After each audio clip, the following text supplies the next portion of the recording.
Čula si mamu! Izvoli me! Srećemo se Super junaci su zabranjeni. Ali želimo srediti zlikovce. Bez toga sam ništa. Ma nismo mislili da moraš.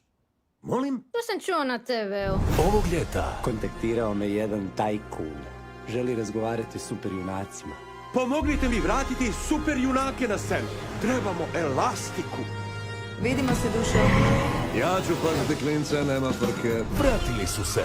Ovo nije način na koji se to rješava, tata. Žele da to radimo ovako? Ja ne znam tako. Zašto mijenjaju matematiku? A, Brojke su vidi se, brojke. tata. Brojke su brojke. I cijeli sad Drimograd lagano drijema, kapci baš su teški, budnog.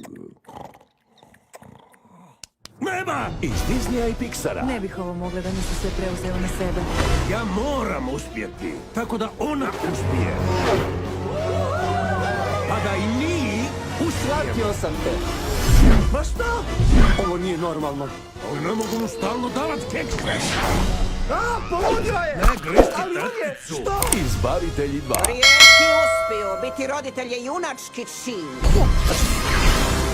Rijetki uspiju.